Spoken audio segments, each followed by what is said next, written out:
In fact, I was very encouraged to have two former servicemen in the panel. One, two, one. Okay, we have a serviceman. Welcome, sir, and I think it's always an honor to have somebody from the forces among us because I think this is one of the greatest roles that we can play is to defend a country, a nation. Obviously, I think other roles are also important, but this is the noblest of them all, to offer to sacrifice oneself for the benefit of the others. So thank you very much, sir. This panel discussion, when I was talking with Alok, we were talking about the transformation of recruitment as a process, as a science, and I think we talked about the previous panel talked about the transformation of the process from the print and the Rolodex-based recruiting towards more technology-oriented recruiting, and that has had a major impact. Now, I am a little bit of an outsider in this room, in the sense that I don't live and breathe recruitment. Probably the only person in the room who might do that. I am from the other side of the industry. I do big data analytics, I do technology. I have been a recruiter though all my life. My first, as a hiring manager, my first recruitment was 20 years ago when I was at SBI Mutual Fund, and I was hiring analysts for my fund. So I've been a recruiter, but I've not been, I guess, on the recruitment side, as in on the HR or as a recruiter in the industry. My experience of recruitment has been that there are two parts to it. I think we need to think about, one is the hiring that we do in the lateral sense or at a slightly more experienced people that we want to hire. And the other one is the more the volume hiring that is done. I think there are two different animals in my understanding.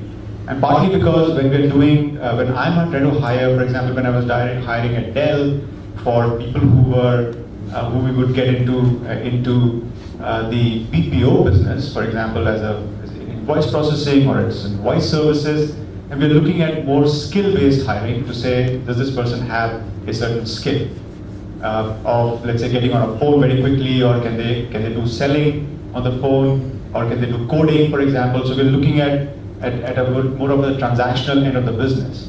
But when I'm hiring for an analyst, for example, in the analytics industry, which I did at Dell again, or if I'm hiring a fund manager, or if I'm hiring a consultant, which I did when I was at Ernst & Young, for example, when I'm hiring a consultant, what I'm looking for is not just somebody with a skill at this point in time, because this person will be with the organization for 4, 5, 6 years, maybe more, hopefully with 20 years, and in 6 months' time, they will look like a very different person from where they came in. And we're looking for somebody who's not just somebody who will do the job today, but who will lead the organization to a different position tomorrow. So I'm looking at a person who I call, hey, this is a really good person to hire. They may not have the skills, or not necessarily the 100% of the skills that they may need today for this job. For example, if I'm hiring an analyst, they may not know, for example, they may not know R language, they may only know SAS language, SAS programming. But they are a really good analyst, and they would become a leader tomorrow and take the organization to a different place. And that's the kind of people that we want to hire as in a lateral position, in somebody who's got 5 or more years of experience. We're really looking for leaders. We're not looking for just somebody to do some job. And in that situation, I think that's where the social media comes in, and the social aspect of hiring comes in the sense that in my experience, probably 50% or thereabouts, maybe more, of the people I have hired and people around me have hired have come from references. They are people who somebody sends a resume and say, hey Alok, you're trying to hire somebody in this analyst role. Have you looked at this person? This person is looking out for something, and I've worked with this person before. They're really good. And they may not have all the skills that I need, but I'll still look at them. And in fact, I found that my biggest hiring mistakes have been when I have not looked at the references in the right way. I have not followed up on references, or I've hired somebody without knowing them as a person, or or somebody else knowing them as a person and saying, hey, this is a really good person, and I trust this person who tells me that this is a good person. And so I think that's the aspect I think which social media brings out quite significantly, is that now we can actually test. Now we can go back to the social, the network, and ask them, hey, do you know this candidate? Somebody I shortlisted. What do you think about them? I think that's a huge role that social media started to play, in the sense that that we can get to know more about the person before they get into the organization. We can get references, and that's one way of looking at it as to what the role of social media can be. However, that's a lot of ranting from me. I want to get into a more interesting part of the discussion, which is the views of our esteemed and very knowledgeable learned panelists. So what we've done is we've looked at try to talk about three things in our conversation in the next hour or so that we have, including questions from the very experienced members of the audience at the moment. So the first question is, and we are talking about sourcing here. We're talking about what is the way in which social media has impacted sourcing of candidates. So we're specifically talking about that. Of course, we don't need to restrict to that. Of course, your opinion and value and your ideas about other aspects of recruitment are also extremely valuable. We're talking about sourcing and how has sourcing changed over time. So the newspaper-based sourcing or the Rolodex-based sourcing, and then the job boards, and what has been your experience of sourcing, the way sourcing has changed over time. Then we'll get to what is social media good at as compared to the traditional ways of sourcing of candidates, like job boards, for example, are more traditional. And then finally, we'll get into a discussion around what kind of strategies do organizations need to put in place to actually source candidates in the new world that we have. So how do we bring it all together in terms of how do we source, including the social media part of it, but in terms of also using the traditional methods as well. So the first question I would like to put, I would probably request Arvind's inputs on, is as well as to provide an overview of what you think about the way in which the industry has traveled over the last maybe a quarter of a century, that's 25 years, and in terms of how particularly looking at the way in which India needs to look at the volume recruitment. So many people coming online for taking a job. How do you see this has evolved? So what used to happen 10 years ago, 15 years ago, and then what is it now in terms of the large volume recruitment, and overall your thoughts on how things have moved along? Thanks Alok, and thanks Alok for calling me today, and congrats on your new product. And your passion is very infectious. I think I met you maybe a year back, and the way you really launched your product is extremely delightful. So this is a very interesting topic, right? And I'll confuse it a little more by adding a word called digital, right? If you look at machine learning, AI, social, they all are actually part of the overarching theme called digital. I'm sure you heard of it. Everybody's talking about it. And so I represent an IT services company. I'm not a classical, I was a recruiter. At my heart, I'm still a recruiter. But I'm as the head of HR, recruitment is one of the activities I do. But I started my career recruiting and did all the facets of recruiting across geographies. And as I told you, at heart I'm a recruiter, but at mind I'm still trying to be an HR guy, right? So digital, if you look at last 10, 15 years, right, Alok, the technology has always been around. It's not that it's suddenly come out, right? We had the legacy, ERP systems, then we had Talio, then we had SuccessFactors. So technology has always been all around us, but but what really changed in the last 2 years, if I could say, right, 2 to maybe 18 to 24 months, is the rate of adoption. So which was not the same, maybe 5, 8, 10 years back, because these systems are very limited to the department. An HR system or an ATS system was more about building efficiency in the recruitment team.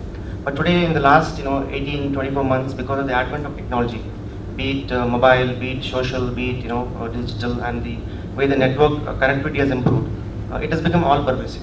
So it is nobody's private property. Technology is all around you, and you can see how it is embracing all our lives. So just look at today morning, right? I started my day, I had my alarm going off on my iPhone, right? I got up and checked my email on O365, my a cloud-based Microsoft application, to check whether my boss got a mail. Because generally forgets that today I'm not available in the first half, so just wanted to see if there's any mail, and I dropped him a message on WhatsApp saying that I'm going for an event, and I told him I'll not be around. Then I got ready. Before getting ready, I just went for a quick workout. So when I went to work out, I used an app called Savan. I don't know how many use it. It's a cloud-based application to play good music. So I don't really buy music anymore, right? And then being a Saturday, I live in an interesting place called Sajapur, where Saturday everybody comes out to buy their weekend stuff. So the entire road is choked. So then I looked at my phone and I went to the Uber app, right? I used again a digital platform, Uber app, to book my cab. Good old days, I didn't have this feature, right? I had to really worry when the auto guy will come, then I had to bargain with him, and after dropping me, whether he'll thump me if I don't give the demand he's got, right? Today I had a very luxurious drive. I was focusing on my thoughts, what to talk, and I came over and I met all of you. And Alok's entire engagement with us in the last few days has been on a WhatsApp. He never even called me. No offense. So that is what's happening, right? And that's what is digital. And while machine learning, AI, social is all part of the larger overarching digital, revolution, if I can say so. So in my job, right, as head of HR of an IT services companies, we are owned by a private equity company. We have been acquired by Blackstone, and we are personally going through a transformation. And our job is to transform clients' IT landscape. So we specialize in IT infrastructure, right? And infra is the biggest issue going out in the globe, because application has been having a very, evolutionary change over many years. It has been changing with the pace of business, but infra has suddenly shifted, because today nobody wants to buy a router or a switch or large servers. They all want to go on the cloud. So if somebody takes a decision, what will happen to Cisco? What will happen to Juniper? Nobody is buying large boxes. So the biggest point I want to call out is, unlike the other revolutions in IT, what is happening today is business is getting disrupted. I'm sure in the recruitment fraternity, right, today, a lot of my friends who are recruiting companies today don't exist. You have large global companies coming, there's a consolidation happening, right, and you have a lot of small players being eliminated. So the point I want to call out before I get into the subject is, there is a change, and let's accept it. Because I saw a very emotional debate between two of my colleagues, right, whether it's human or machine. The reality is there is going to be human always, and I like the word Paul called touch, which I would call it actually as experience, right? The experience is very important. At the same time, you have to use technology. So technology is important. So will social media replace conventional candidate sourcing? Yes and no. You can't replace a monster Naukri. You have to coexist. At the same time, what is important is companies like Alok's, small companies which are going to be the game changers. So big companies can't adapt so fast, right? They're not agile. So they have a great opportunity to create platforms, technologies to use all the channels. So my 2 cents and thought open the floor for thought is, there is technology, there's going to be change, and we have to embrace it, right? And at the same time, have the human element in it. Thank you, Arvind. I'll pass on the mic to Ramesh, and request you to probably share your experiences of recruitment and how you've sourced candidates over the last 25 years, if you have been sourcing candidates for 25 years. Go ahead. First of all, Alok, thank you very much, and heartiest congratulations on your launch of the product. I've been involved with you in a very small way from the beginning. Now I know how you have transformed it from where you started, I think 2008, 2009. Yeah. And thank you, Alok, for those nice words. And we do have something in common. Blackstone owns our company also. So, coming to my experience in recruitment, okay, I have never been a recruiter in my life. I have always been on the other side, basically as a generalist HR, and recruitment has always formed part of my one of the activities. Now the thing is, what I have seen over the past so many years, and let me tell you, I belong to the baby boomer gang, okay? I am neither generation X nor Y, I am the baby boomer. So, so I have received my first job on a telegram, by the way, as Alok mentioned. So, as I've seen, as those days when we started these recruitment companies were existing, how the jobs were, it was all standard. Either you needed to be an engineer or a doctor. That's all. there was no verticalization at all. There was one Tata, there was one Birla, there was a few companies where you had to join and go and work. But come fast forward to the IT revolution as it started late 80s, early 90s. That's when the requirement for verticalization slowly started creeping in. And that's where we felt that the recruitment challenges increased. As we see today, we start with C, I think, then we came C+, then we came to C++, Java, Java 1, Java 2. You know, it just keeps changing. Technology is just evolving. There was earlier only a heart surgeon. Now you have a left heart surgeon and a right heart surgeon. So there's left artery surgeon, right artery surgeon. So that's what technology is enabling you to get more and more specialized in your work, and which requires that the recruiting teams or the recruiting technology that is available has to address this particular verticalization. So social media plays a big role in that, in the sense that the ATSs of today are able to track a candidate, find what is the specialization, what kind of cultural stability he has got, do the analytics for you and provide you the right kind of candidate. So this is where I felt from a purely a generalist HR perspective, not really a recruiter, that recruiting systems have changed, and it has become more and more tough for the recruiter to identify among a pool of candidates that, okay, this is the right person. Especially in the manufacturing sector, where I am currently today, this may not be so critical.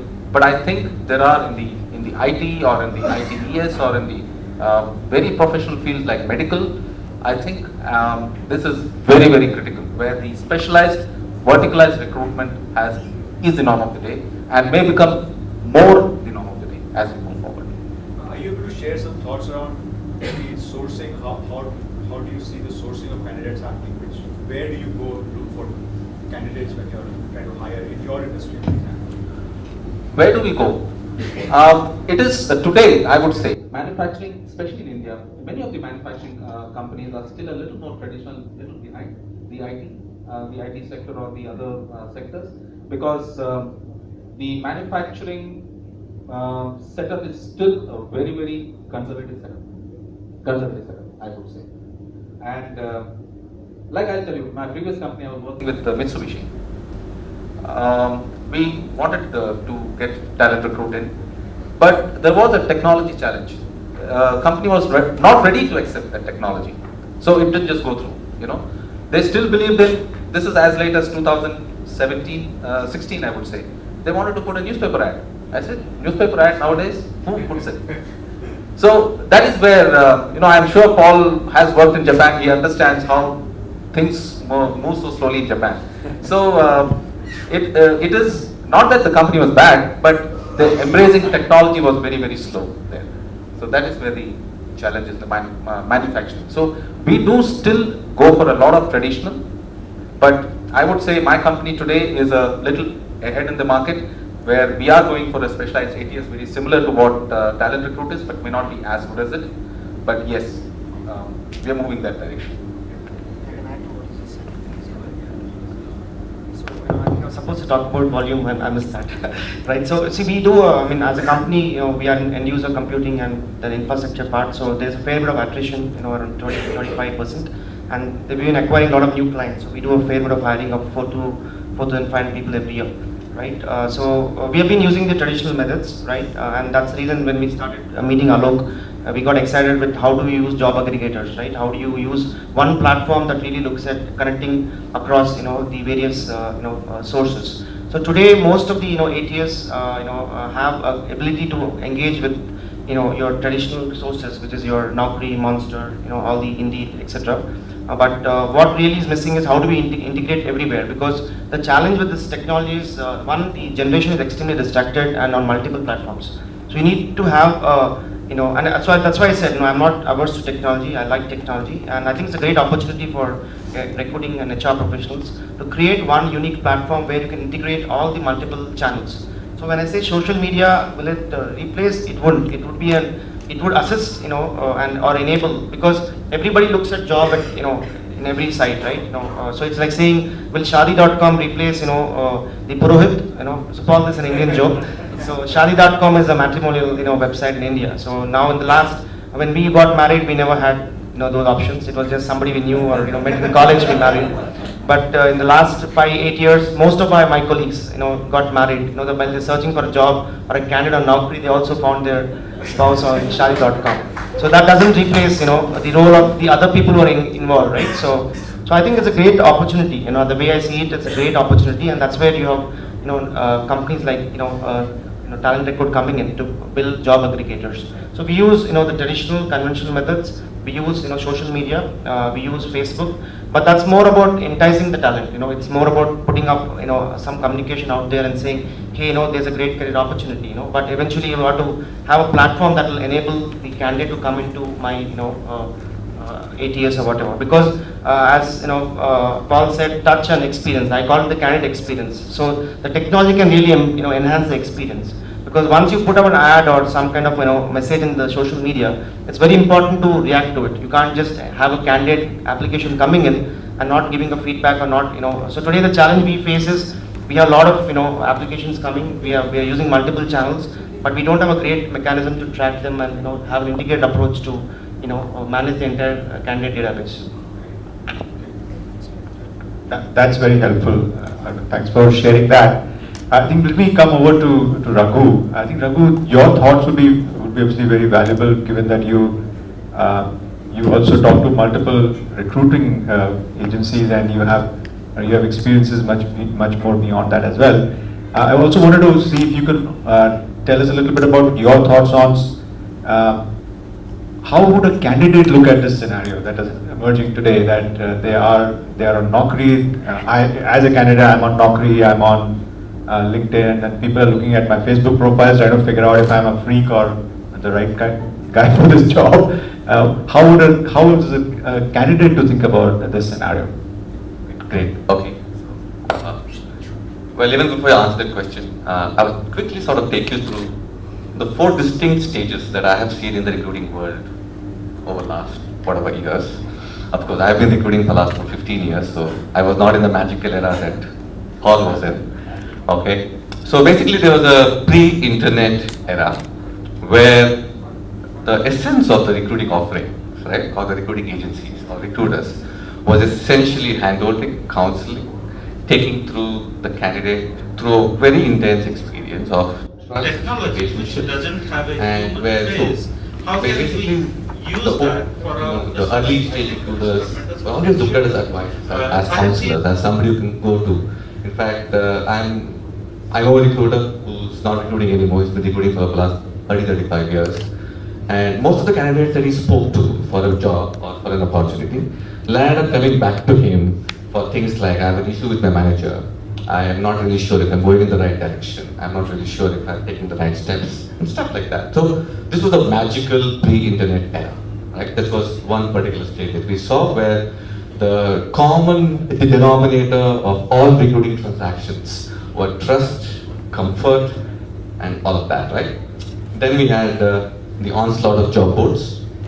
So what had happened when the job boards came in? So one of the things that it did was it commoditized a candidate. So job boards did that. So basically what happened was, on a click of a button, your application or the software on your desktop or a laptop gave you access to millions of candidates, right? It aggregated it. So the most common reaction or an emotion of an individual when you see abundance is to commoditize it. So what job boards did was it commoditized candidates. So focus from trust, relationships, handholding, counseling moved away, and it was all about, I think that's when we started the word called resource. I think the pre-internet era, we never used to use, I mean, of course I was not there, but I hear from people, but resource was never a word used at all. It was personal. So it was post-internet era, we started using the word resource, right? So basically it commoditized candidates. It took away all the magic from all the transactions. And what happened? What happened was, one, touch was lost, number one. Number two, recruiters actually did not have the pulse of the candidate. See, in a recruiting process, as a service provider, when I'm a recruiter, what's the value that I add to my customer? Is it the resume? Is it that I'm able to spot the candidate? No. the real value that I add to my customer is my take on the candidate. Why I think this guy will do well for you. I know the context that you are in, I know the business context that you're hiring for, and I know in the past that this particular candidate has demonstrated expertise in those similar business contexts, and hence I recommend him. But that was lost. It was all about processing, process excellence, throughput, efficiencies, all of that. So quantity to quality. Then that was the era of post and pray. Right? The job boards era was simply post and pray. Right? I mean, I post a job and I pray that I get good candidates and so on and so forth. Then you had an era of spray and pray, which is you started onslaught of mass mails, bulk SMSs, and reach out. Then you had your CRM kind of systems, you had mass mail systems, you had that web mail tech actually evolved pretty much. So that made it worse. Alright? So current era that we are in is a personalization era. So if you look at other services industries, healthcare, banking, BFSI, what is the theme that we've seen in last 5 years? It's personalization, right? I mean, that's the key. So what we're seeing today is an era of personalization, where engagement is key. And what social media is doing in this entire context is it's giving a platform for organizations to sort of establish an employer brand. See, in the pre-social era, right, employer brand as a concept was not very prominent because they were not fighting for mind share of the candidates. But today, the challenge isn't either the talent or the tech or whatever. The challenge currently that we're dealing with today is, are we able to command that mind share from our candidate? And there's so much clutter, there's so much onslaught of stimulus in various platforms that we are in. So the problem is, how do I command a mind share of a candidate? So that's how I see. So from a point of view of a candidate, what I would expect from the recruiting ecosystem that I deal with is one, personalization. Okay, and personalization at every single stage, right from the email, right from what you show me. I mean, I am personally aware of a platform in the US which is recently launched. It gives you complete anonymity, right? It personalizes your recruiting experience to an extent where, so for example, I don't know if you've heard of a company called MySaScore. It's a organization in the UK. They've taken social to the extent possible. That platform gives you trust index of an individual. I mean, we're talking about skill match, assessment and all of that. So tech is gone to an extent where this platform with 80% accuracy can even give you trust index of an individual. I mean, how trustworthy the guy is. The point is, while there is debate about touch, AI, machine learning, tech, human, all of that, point is, unless we don't personalize it, the whole experience, and as he was mentioning, the whole candidate experience is lost, right? I mean, so I think these are the 4 distinct stages that I see. And the current era, I think I have to sort of summarize it, and one word that sort of personifies the entire thing, I think it's the era of personalization. On one side, on the other side, it's the era of employer brand. So the future recruiting firms, I think, will cease to exist in the current form and shape. In my opinion, in about 5 to 10 years from now, all recruiting firms of the future will be recruitment marketing firms. It's okay, and unless and until the current recruiting ecosystem does not adapt it, I think we're going to really fight it. I will find it hard to stay relevant. Could I just add a point? I think what Raghu said, I fully agree with him. In the entire process of these transitions, we have forgotten the candidate as a customer. You know, so what is happening is that we are, like we do for our own customers, there is a huge customer relations team, customer relations CRM software, whatever. So what the ATS along with social media does is improve that customer relationship management for the candidate, because he's also a customer for the company. I think that angle is coming back into focus as far as social media is concerned. It really supports it. And one of the words that are doing rounds these days, at least in some parts of Europe, is sort of consumerization of the recruiting world, where a candidate becomes your ultimate consumer, customer, whatever you want to call it, and you design all your experiences around him, And in that context, social media plays a significant role, without which it wouldn't be possible. I think that's a very interesting twist to the tale in a way that we're moving towards personalization, and every industry is moving towards personalization. I don't know of any industry which has managed to crack the code on personalization, but everybody is talking about it anyway. So I'll request Vikas for his view. I mean, Vikas is a technologist through and through, and love to hear from you, Vikas, as to how do you see, particularly, of course, your views around how the sourcing happens and what has been the trend, but how does the technology impacting that? What do you see as the technology trend around that? Anything in particular? So basically, first of all, I am just sitting here. I'm not sure whether I could justify this seat or not. So I just have 7 years of experience. So when I started my career in 2010, so in newspaper there was some ad was coming, right, Ascent, and there was some templates and there was some ad. So what I did is I just took all the email IDs and put it on my Gmail, mark BCC, and drafted common email to all the HR and send it out. So that's what I was doing in 2010.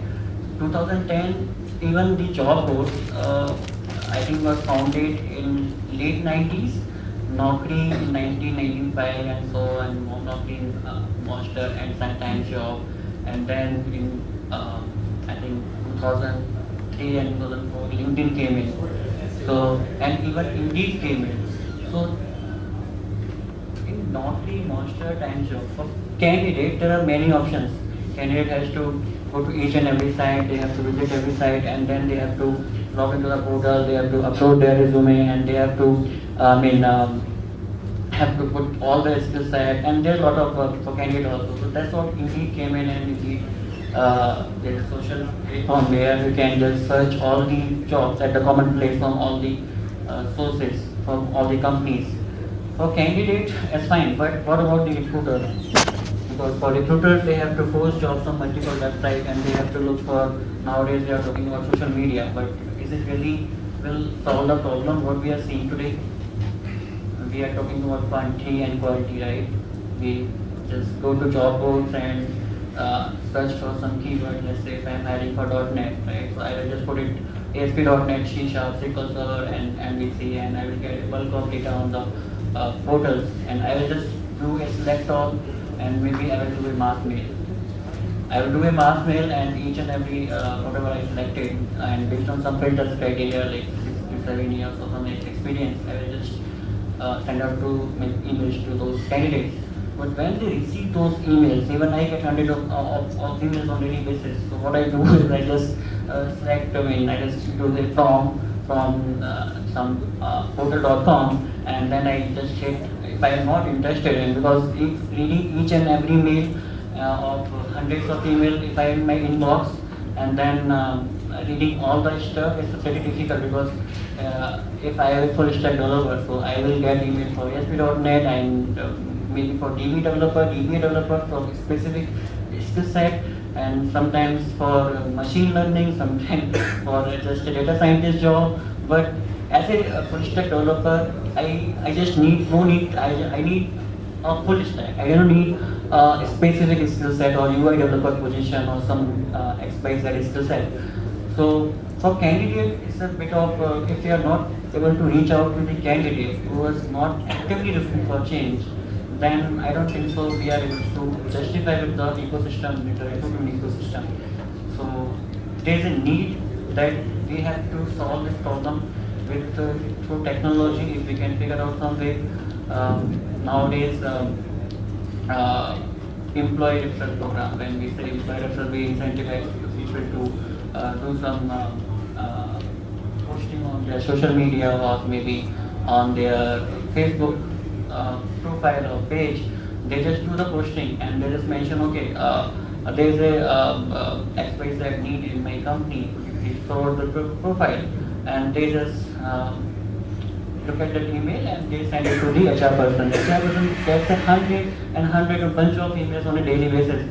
Now their job is that they have to filter each and every candidate whether it's fitting in their need or not. So this is how the challenges are, and we basically as a technology company, TalentRecruit, we are just looking all those problems in the market and trying to solve all those problems one by one. So how we have to look at this aspect, yeah. I think that's very quite telling in the sense that as recruiters, if I'm managing a process, I have a technology to manage it. But if I'm, let's say, a hiring manager or if I'm a HR person within the organization and my email address is out there, I might get thousands of emails and I don't know how to deal with them at that level, because I'm not looking at just one role, I'm looking at hundreds of roles. And I think that's where to the extent, and I think we also had a discussion about resume in the previous panel. Can you imagine what is a resume? It is, and people say put your resume in 1 page or 2 pages. And to be able to communicate about somebody's 15 years of experience or 10 years of experience in 1 page, how fair is that? Somebody says, do that to me, I will say, sure, but you will not know 1/10 of what I've done, because, or who I want to be. So I think that's the part of the challenge of a resume-based hiring, is that we really need to be careful about what's on the resume, and what's actually not on the resume is more important than what's on the resume. In that context, the social media again helps. And so I think I'll come back to the panel. Let me again ask Ramesh for his opinion on particularly, I think you come from you looking at the manufacturing industry, but more broadly, what do you think is the way in which social media ads, and what is it that it does well as compared to the other traditional methods like job boards? Where do you see social media to be providing the edge to the recruiting process, and how should we use it? Alok, what I felt was the social media provides 3 or 4 big advantages other than the normal job portals. First, I think, is the speed of by which it can be transmitted to across. It is like a compound interest. I would say double compound interest. Because I was looking for a HR manager for my plant in Lalru, somewhere way beyond Chandigarh. I put a posting in Bangalore. I got hundreds of responses. So that is the people all the way from Calcutta, from somewhere in Jammu Kashmir, Himachal Pradesh, everybody, they started contacting me. So that is the speed and reach, and that also I'm saying within a period of maybe 2 to 3 days. So from here it just gets transmitted. So that is the speed and the reach that it can give you, social media. Okay, other than this was purely on just a WhatsApp message within a Bangalore HR group. I don't know, you're part of the HR group or something, in Bangalore. Okay. So from here it just gets transmitted. So that is the speed and reach. The third point that I would really like to is use of social media to attract passive candidates. Now we normally are, when you go to Naukri or any other job portal, it gives you actively looking for a job. Now there is a particular notation that comes against a candidate, but you don't know who are the people who are literally sitting. Like people like me, I'm really not looking for a job. So I'm a passive candidate as of now for anybody. But you can get into those passive candidates through their LinkedIn profiles, through even their Facebook or even Twitter accounts. It is highly possible. So that's where I feel in searching out the passive candidate who has the right kind of the skill sets or the requirements that you need for that role. Right. Okay. I think last but not the least, through a research, through their social media, we will be able to identify a cultural stability of the individual to a great extent. In the sense, what is his thought process? How much does he think strategically, or how much does he contribute to various discussions on LinkedIn, and what kind of crap also he puts in. That also can be. That is also can be observed about a candidate. His Facebook profile will tell you what are his interests, what does he do, as hobbies or as his his friend circle. So a lot of things can come out of Facebook or even LinkedIn and the various social media activities that we have. So social media gives these big advantages. But yes, you have to combine it with technology. Not only that, okay, I see somebody has written something like this, no, he's not a good candidate. You can be wrong sometimes. People do endorse candidates on LinkedIn, so that helps. But yeah, it's only friends who normally endorse, so you may not really have to go by that completely, but it does help to some extent. Okay, how that person has been. So that's where I feel the advantage of social media is. And combine it with technology, I think it can be a beautiful tool. Thanks, Ramesh. I'll ask Raghu for his opinion, and I think particularly building on the point that Ramesh has made, that look, there's more content on social media. It's not just about skills or what do I do, what do I want to do, what do I want to do in my career. We are posting all sorts of things on social media. We are posting pictures about our dogs and such like. So in that sense, if we are using social media, or if you think social media as a source for candidates or as a source for information about candidates, how should we use that information? What's your thought around that? And more generally, how does social media, what does social media provide, which is beyond the job boards, for example? So a couple of things, right? So firstly, I would like to make a point, which is, see, look at the skill validity today, right? What otherwise used to be 10, 12 years, a few years back, right? So it's like 2-3 years now. So the skill validity has become very volatile. So now I work with a lot of hiring managers, right? So there is a conscious shift in the mindset, which is going away from skill to talent and potential. Okay, this was predominantly in R&D centers in India. I mean, I've mostly worked in India, so I get a lot of comment about it. But what is surprising is, a lot of my clients who I work with in the services sector, I see a shift there. See, typically, if you look at a JD in the IT services sector, right, it's like project specific. So I have this particular project. This is the tech stack. This is the engagement model. This is exactly what my client is expecting. My client has given me a JD, so hunt for the guy. Now that is changing, which is very encouraging. So I personally see a shift from skill to talent and potential. Now in this context, how does social media come in? Now one, see, when you talk about talent and potential, you're talking about multiple things. You're talking about first-hand evidence of past track record. You're talking about personality. You're talking about references, you're talking about aspirations. There are a lot of things come into play when you want to assess or at least do a first level call. When you take a first level call on talent potential. I think in this context, social media comes extremely handy.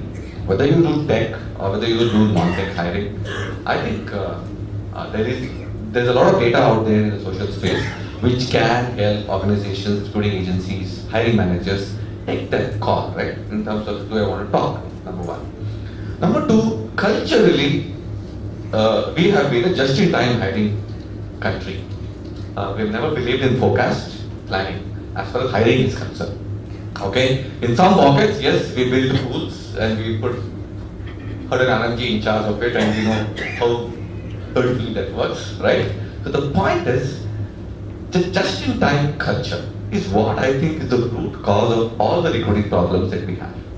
So, okay, now that is changing again. So if you look at it, a lot of organizations that I am working with and that I see a lot, I see that building talent pipelines, potential talent pipelines, where they have identified the areas that they want to work with, they have identified the areas where they want to build capabilities, and so social media comes amazingly handy here if you want to build potential talent pipeline. Point number two. Point number three. See, I sort of made this point earlier, which is the era of the recruiting era that we're living in today is the talent branding, employer branding, recruitment marketing era. And if not today, 2-3 years from now, trust me on this, we're going to be there. Some of the best exciting recruiting tech startups in the US, in the West, big ticket investments are happening in recruitment marketing platforms. It's not happening in sourcing platforms anymore. So I think with AI, ML, advent of these two things, sourcing will almost be dead in about 3 to 5 years. Okay, I'm very, very confident of that because I see it happening. So if this is the essence of recruiting industry, social media is the only armory that you have to establish an employer brand. You have no other option. Okay, so I think, yeah, so to answer your question, I think these 3 points I think are very, very prominent. Yeah. You talked about building a talent pipeline. That's where it helps. Social media helps significantly, and also with the branding of the employer. So I think those are very, very relevant points. And given that your forecast that it will all move onto social media, certainly sourcing with social media will be the primary sourcing channel is what you're suggesting anyway. Yeah, one more additional point. See, it's like this, right? So when we let's get back into the term sourcing, right? Initially, it was interest check validation, okay? Because it was active job seeker and that, and we have introduced a new term, passive, over the last few years. Passive candidate was elusive, will continue to be elusive. I don't know when we'll be able ever conquer the passive candidate world, right? It's so complex, right? So that's the point. So point is, when you talk about sourcing, okay, is it interest check validation or is it eliciting an interest and engaging an individual? What do you mean by sourcing? Okay, if it is eliciting interest, capturing mindshare, engaging an individual with a compelling story, right? So then again, your social media will play a significant role there. I don't know if I am a trained storyteller. I also tell stories for a living. Okay, and world over, recruiters are embracing storytelling as a skill. It's one of the most sought after skills by recruiters in the West today. And we even do workshops on storytelling. There's so much demand. What I'm trying to get at is, so sourcing itself will get redefined. What otherwise is interest check, what otherwise is validation, what otherwise is a reach out, is a done deal, it's taken care. I think we will redefine sourcing, and sourcing will essentially mean telling a compelling story, capturing the mind share, and engaging it. That's very interesting. I think I'll ask Arvind for his views on this topic, particularly social media. What is it that social media brings to the table which is different and additional and valuable? And particularly, have you in your organization or you've seen around yourself the process of recruitment impacted by this social media, availability of social media? Before I answer, see, technology is nothing but a representative of what happens in society, right? So what is social media, right? If you look at it, just look around you, look at the young kids around you. So today, when I look for a job, right, for me it's very important, and it is important to get a job, pay my bills. But the next generation is far ahead in terms of economic status, right? Today they don't go to a job, to survive. So we were the survival generation, right? Where for us job was very important, and we had to, ensure that we take care of our parents and a lot of those things. Today, I had some interesting research, right? McKinsey research where it talks about what the millennial wants. That's the digital talent, right? We're talking about. In a typical millennial definition, 6 months is supposed to be a very long-term employment, right? 6 months, right? The millennial wants to give constant feedback to the manager. It's not the other way around, right? We were, when we joined our companies, right, we were looking at constantly having the yearly appraisal cycle, right, where we wait for him to tell me, hey, you've done something good, not bad. But this generation of employees are just like your children. They want you to tell them if something not right up there, right? So if you look at it, even the performance management systems, like how ATS is undergoing shifts, are undergoing a huge shift. Now you get instant feedback. You don't wait for a 6 monthly, 12 monthly appraisals. You just are supposed to get it. I mean, dude, why are you telling me end of the year I'm not doing well? Tell me today, right? And then hopefully I'll do something about it and we'll work around. So I know, social media is nothing but a reflection of what's happening around you culturally, right? How the entire human beings are evolving. It's all about being direct out there, and people take very, I would say informed decisions. They're not gonna, today when I talk to my friends whose kids typically, pass out from colleges, They are not aspiring to join a TCS, they are not aspiring to join a Wipro, they are not aspiring to join a, the good old companies which used to be stable, long-termish. They want to look at work because it is going to get them creativity. So their needs are very different. They are going to work because it's going to help them manage their lifestyle, right? I mean, so job happens to help you manage your life. So for us, job was all about, for 20 years I've been working, just to, ensure that I, survive. So that is a big shift in the way, the entire employment scene is changing. So what is social media doing? It's enabling that entire shift in the way employees are looking at jobs.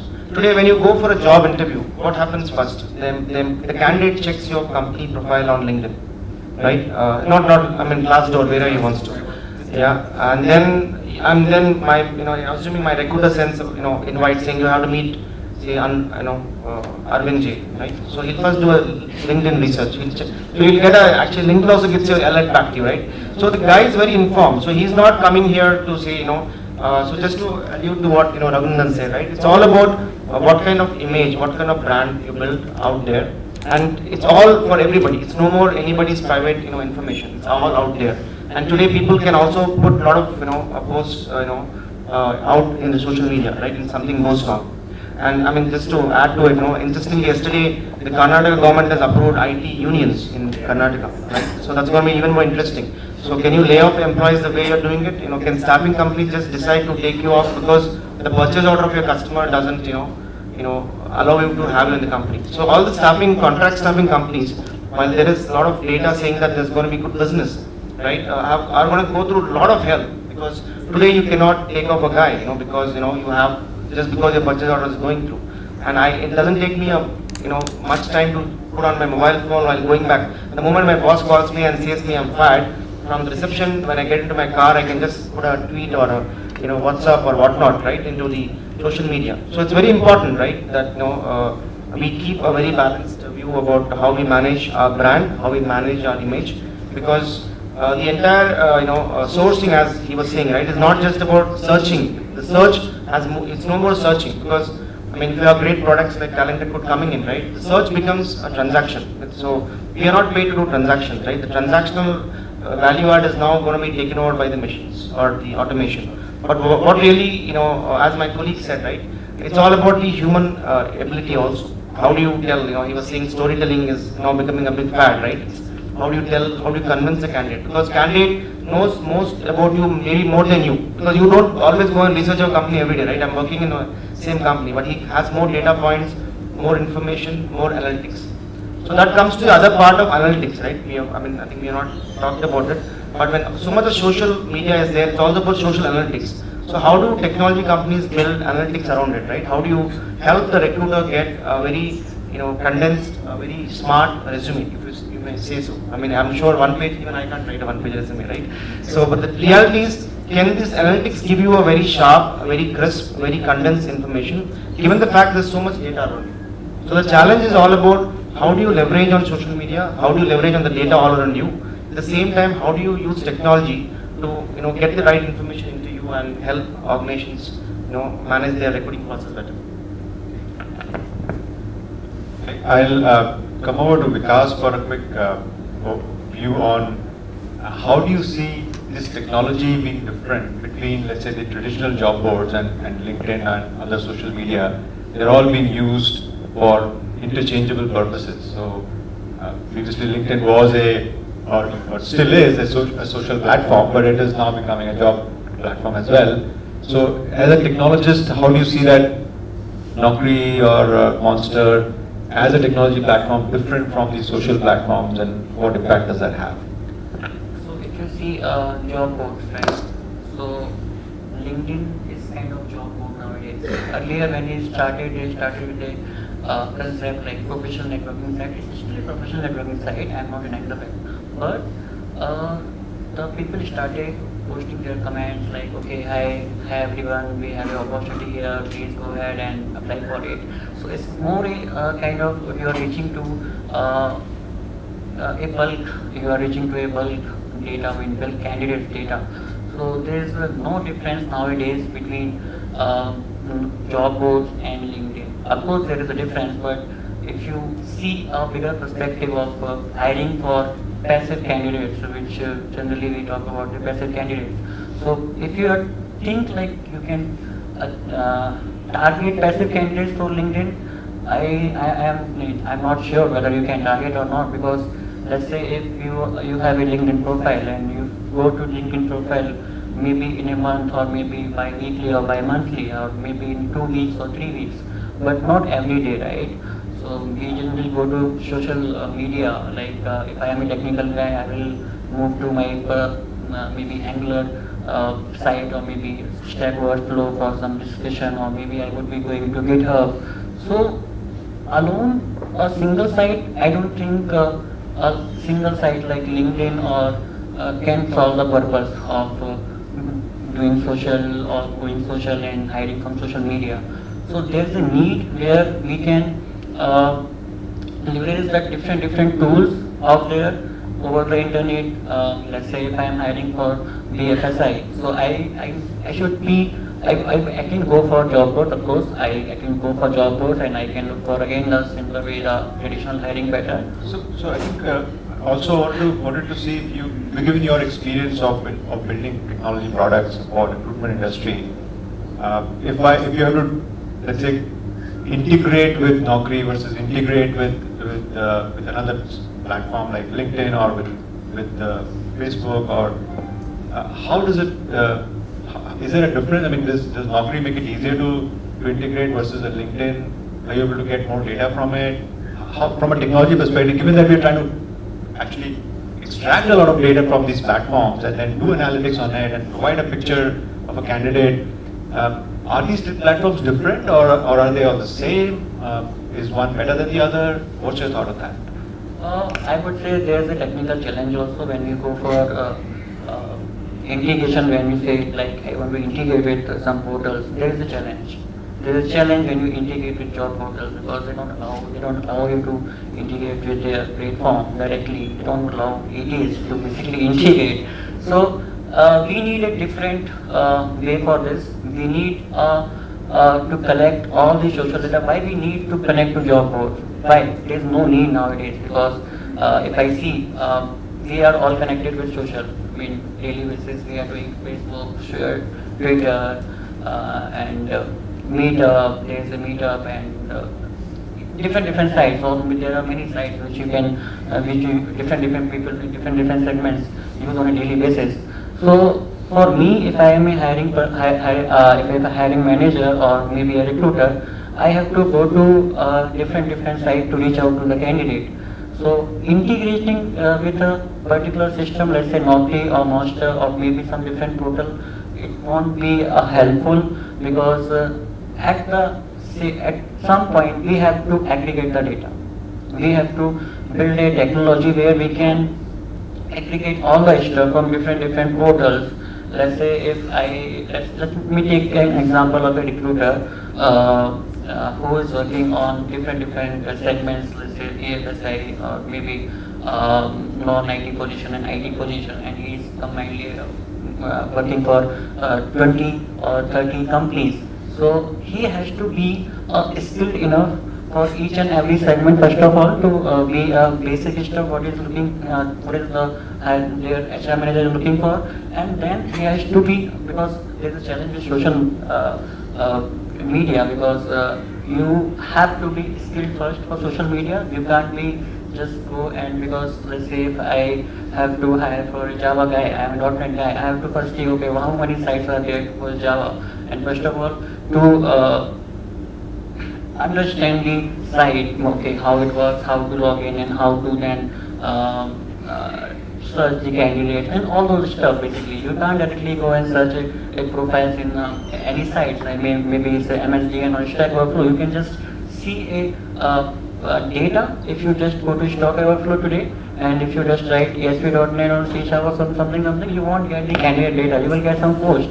So how there is a need, basically. There is a need where technology can help and can search among all the public data out there in the web through a crawler. We can just make a crawler and we can just reach out to all the public domains for different industries. So that's what the talent recruit social is. Okay. That Okay. we are working on. Okay, I think Yeah. that's wonderful. I think so there is a need and then there's already a solution that is building out. So thank you for that, Vikas. So Add to what he was saying, a brief point. See, most of the networking sites, right? Networking or the professional GitHub, Stack Overflow, LinkedIn, few others, they've started to realize the value of data that they have. Okay, and they're going to make it only more difficult to extract the so-called public information. Okay, but this is where this will give sort of space to an alternative tech ecosystem like TalentRecruit, where you will see a lot of innovation on the tech platforms to basically leverage this. So take it from me, LinkedIn is going to make it all the more difficult for you to extract data. Same with many other tech platforms, because now they try to realize the value of information that they have. So I think you will see a lot of innovation, and we see one of them in the way the way the 4.0 is coming out. So basically, that will give root to a totally new ecosystem, which will sort of challenge and the existing status quo in the tech space. yeah. I just try to add one more point here. I think Arvind said like there's a need for social analytics, right? So with just aggregator, I think we can't solve the problem, because I may have profile on Stack Overflow, I may have profile on GitHub, but if I link those two profiles together, it is not just going to solve the problem. I have to somehow make an engine where I can extract the information, and then I can give some weightage. Let's say if I am ASP.NET guy, then I have some post on Stack Overflow, and I have some post on GitHub. I have some some post on MSDN and some check-ins on GitHub. So I can extract those information and I can bring it to one common place where you can see as a recruiter, like, okay, this is the candidate.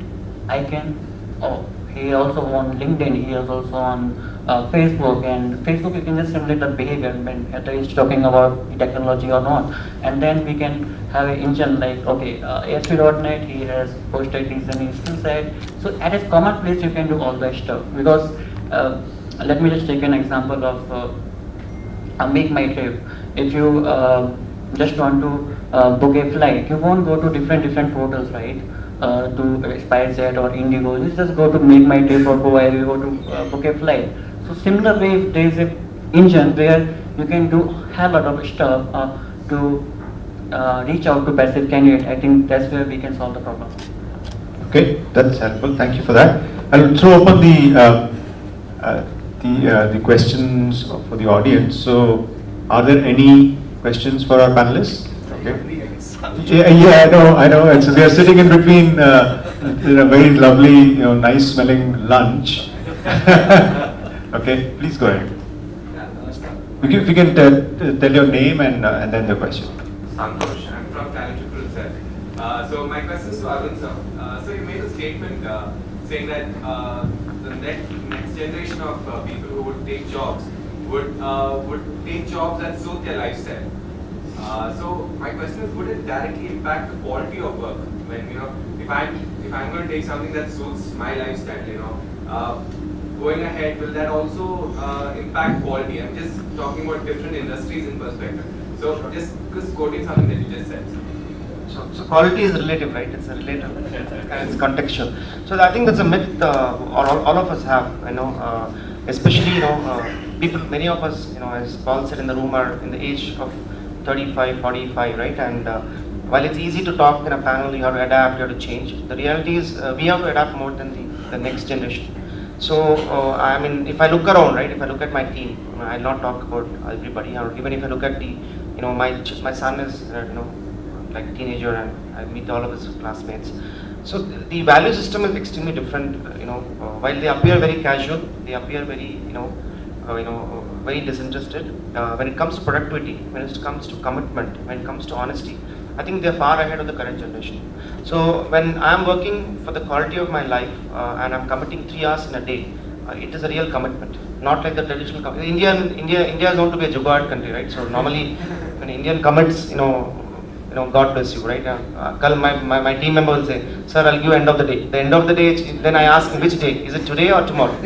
Right? I don't think it's a big issue. I mean, quality of work is important, right? Because that's what the current generation is. Just to add to just give a little more structure, a little more professional response on the work front. Today, if you look at globally, the biggest challenge what all HR systems have is how to handle contingent workforce. Because today people are not willing to work full time. So there's a huge shift in terms of there is a great guy who's very talented who wants to work 7-8 months in an oil rig. He's got a very specialized skill in say maybe doing some oil rigging, and then he wants to take a 6-month vacation. Right? How do you do his payrolling? How do you do his compliance? How do you remit his PF only for 6 months and not remit after 6 months? So I think they are the technological challenges, but the reality is people today have. It's more about how the economics also is working. Right? Today, as I told, it's not a survival generation, right? It's more about how is my work creative, is my work exciting. So the challenge to the employer is how do I make my work exciting? So it's no more seller's market, it's a buyer's market, even from a talent perspective. So I don't think it is personally, right, it's my opinion, quality will get affected. Rather it's going to be more effective, because I just want to add one more interesting point I read in the morning. I was preparing for this discussion, right? So I'm not an expert anyway, right? I mean, I just happen to be, sitting here because this subject is very vast. This revolution, I mean, if you look at all the industrial revolutions that happened, the locomotive, the steam engine, all of them have improved productivity. Okay, there's a research statement I'm making, but the current, digital revolution has actually impacted productivity adversely, right? So that's a very interesting aspect, because look at the distractions around you. Look at your employees. Look at people around you. I mean, you're always onto something. You're on Skype. You're on WhatsApp. You're on SMS. You're on LinkedIn. You're on Facebook. Somebody wants to tell what happened in the morning at his house. Post whatever he put in the Facebook. So it's a very distracted generation, right? And ironically, while there's a lot of technology advancement, the current technology has really impacted productivity adversely. It's not improved productivity. So you only have 3 hours, 4 hours, and how do you maximize it? And believe me, the current generation, since they have a lot of pressure to use the various social media, they'll ensure that in 3 hours they'll do the work what used to happen in 8 hours in our timing, right? So that's my perspective. I would like to add a point to this. He's made a very interesting point about how the quality is relative, right? So when you talk about today, with the flexibility that internet and technology is providing us, what's happened is something called gig economy. That is, people who like to work for 6 months and then say I'm going. So you have to have those short-term contracts. There are people who are ready to do this, and the platforms, the technology, social media helps you in all that. So that person who works for 6 months, he puts in his full effort. So I don't think quality of work will really have a effect on that. Thank you for that.